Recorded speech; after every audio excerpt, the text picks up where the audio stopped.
تمام تعریفیں اللہ سبحانہ و تعالیٰ کے لیے ہیں، اس کے سوا کوئی معبود برحق نہیں ہے، اللہ ہی سب سے بڑا ہے، اور میں گواہی دیتا ہوں کہ اللہ کے سوا کوئی معبود برحق نہیں اور نہ ہی اس کا کوئی شریک ہے، وہی سب سے بڑی اور جلیل القدر ذات ہے، اور میں گواہی دیتا ہوں کہ ہمارے نبی محمد صلی اللہ علیہ وسلم اس کے بندے اور رسول ہیں، جو اللہ سبحانہ کی عبادت کرنے والوں اور اس کی کبریائی بیان کرنے والوں میں سے سب سے افضل تھے۔ اے اللہ درود و سلام اور برکتیں نازل فرما آپ صلی اللہ علیہ وسلم پر، آپ کی آل اور آپ کے صحابہ کرام پر۔ حمد و صلات کے بعد اللہ کے بندو، اللہ سے ڈرو اور اس سے ڈرنے والا ہی بڑی کامیابی سے سرفراز ہوگا۔ اللہ کے بندو، تمہیں عید مبارک ہو، اللہ تعالی ہمارے دنوں کو فرحت و سرور، مسرت اور شادمانی سے معمور کر دے۔ اسلام میں عید دلوں کی راحت، نفوس کے لیے باعث سعادت ہے۔ اے مسلمان، تو عید کی خوشیاں منانے کا حقدار ہے، کیونکہ اللہ تعالی نے اپنے فضل و احسان سے تجھے اطاعت و عبادت کی لذت سے مالا مال کیا ہے اور تجھے ہدایت جیسی نعمت عطا فرمائی ہے۔ ارشاد باری تعالی ہے، کہہ دے یہ اللہ کے فضل اور اس کی رحمت ہی سے ہے، سو اسی کے ساتھ پھر لازم ہے کہ وہ خوش ہوں، یہ اس سے بہتر ہے جو وہ جمع کرتے ہیں۔ اے مسلمانوں، اسلام کے ان خوشی کے تہواروں میں اپنے نفوس کو رونق و بشاشت، فرحت و خادمانی، سعادت مندی اور خوشی و مسرت سے مالا مال کرو، اور ہر وہ دن جس میں مسلمان اللہ تعالیٰ کی معصیت کے ارتکاب سے بچا رہے وہ بھی اسی طرح خوشی کا دن ہوتا ہے۔ عید کے مقاصد میں سے دلوں کو قریب کرنا،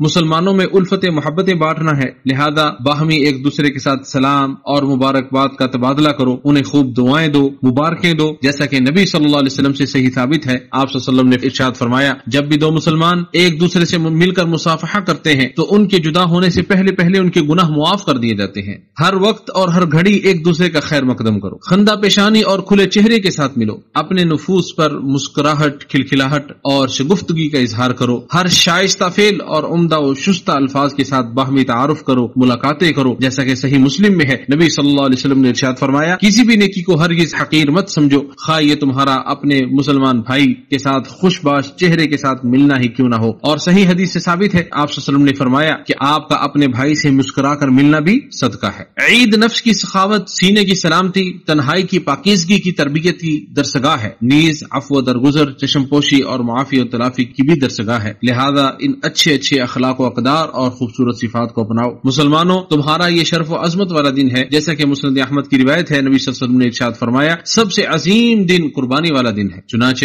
عید کا دن اور ایام تشریق یعنی 11، 12 اور 13 ذی الحجہ کھانے پینے اور ذکر الہی کے دن ہے۔ اللہ تعالیٰ کی پے در پے نعمتوں پر اس کی حمد و ثنا بیان کرو، قسم کی عبادات انجام دے کر فرض عبادات کا اہتمام کرتے ہوئے اور منع کردہ اور کبھی اشیاء سے اجتناب کرتے ہوئے اس کے تہ بتہ احسانات پر اس کا شکر ادا کرو۔ اللہ کے بندو، اللہ کا بکثرت ذکر کرو، صبح و شام اس کی تسبیحات پڑھو۔ اللہ ہی سب سے بڑا ہے، اللہ ہی سب سے بڑا ہے، اللہ کے سوا کوئی معبود برحق نہیں ہے، اللہ ہی سب سے بڑا ہے اور تمام تعریفیں اسی کے لیے۔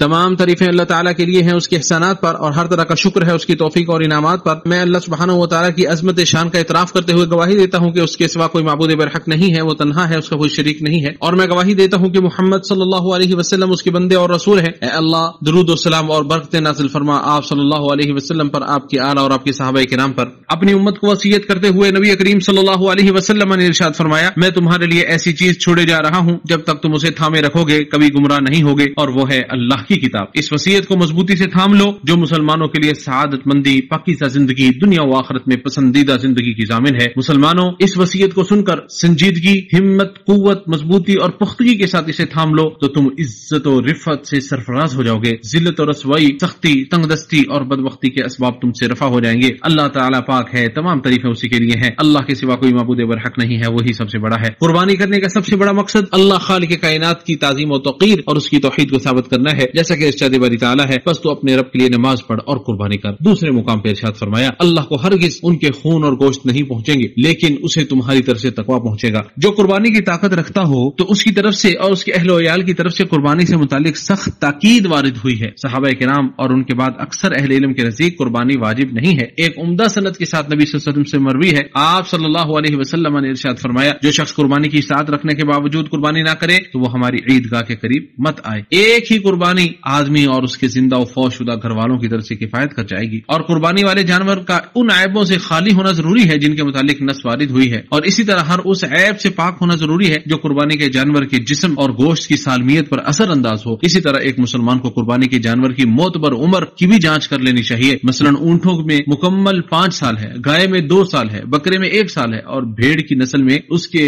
نصف یعنی 6 ماہ ہے۔ اس قربانی کے گوشت میں سے خود تناول کرنا، اس کے گوشت کو تقسیم کرنا، ہدیہ کرنا مستحب ہے، اور اللہ سبحانہ و تعالی احسان و نیکی کرنے والوں کا اجر ضائع نہیں کرتا۔ قربانی کرنے والا بذات خود اسے ذبح کرے اگر اچھے طریقے سے ذبح کر سکتا ہو، مگر نہ ذبح کرتے وقت حاضر ہو اور اللہ تعالیٰ کے لیے تکبیرات پڑھے، اس کی کبریائی کو بیان کرے۔ ذبح کرنے کا وقت اس دن سے لے کر 3 دن بعد تک ہے۔ اللہ ہی سب سے بڑا ہے، اللہ ہی سب سے بڑا ہے، اس کے سوا کوئی معبود برحق نہیں، اللہ ہی سب سے بڑا ہے اور تمام تعریفیں اسی کے لیے ہیں۔ عظیم ترین اعمال میں سے بکثرت نبی صلی اللہ علیہ وسلم پر درود و سلام پڑھنا بھی ہے۔ اے اللہ درود و سلام اور برکتیں نازل فرما اور انعامات کی برکھا نازل فرما آپ صلی اللہ علیہ وسلم پر، آپ کی آل اور تمام صحابہ کرام پر۔ اے اللہ ہمارے دلوں کو فرحت و سرور، مسرت اور شادمانی سے معمور کر دے۔ اے جلالت و عزت والے، اے اللہ عید کے اس تہوار کو ہماری زندگی میں بار بار میسر فرما اور ہم امن و امان، اطاعت اور احسان و نیکی والی زندگی گزار رہے ہوں۔ اے اللہ مغموم و پریشان مسلمانوں کے غم دور فرما، اے اللہ ان کے دنوں کو خیر و بھلائی، ہدایت اور تقوی سے بھر دے۔ اے جلالت و عزت والے، اے اللہ ان پر امن و امان، صلاح و درستی اور فوز و فلاح کو عام کر دے۔ اے اللہ حجاج کرام کی حفاظت فرما، انہیں صحیح سالم غنیمتیں سمیٹتے ہوئے واپس لوٹا۔ اے اللہ خادم حرمین شریفین اور ان کے ولی عہد کی حفاظت فرما، ان کی عمروں میں برکات نازل فرما، انہیں صحت و عافیت، توفیق اور درستگی عطا فرما۔ اے اللہ تو خادم حرمین شریفین اور ان کے ولی عہد کو اور حکومت کے ان تمام افراد کو جزائے خیر عطا فرما جو حجاج کرام اور عمرہ کرنے والوں کے لیے بہترین خدمات انجام دے رہے ہیں۔ اے اللہ اس ملک اور تمام اسلامی ممالک کی حفاظت فرما، اے زندہ و قائم رہنے والے رکھنے والی ذات۔ اے اللہ تمام مسلمان مومن مرد و خواتین کی مغفرت فرما، ان میں سے جو زندہ ہیں یا فوت ہو چکے ہیں سب کی مغفرت فرما، اور ہماری آخری پکار یہی ہے کہ تمام تعریفات تمام جہانوں کے پالنہار اللہ تعالیٰ کے لیے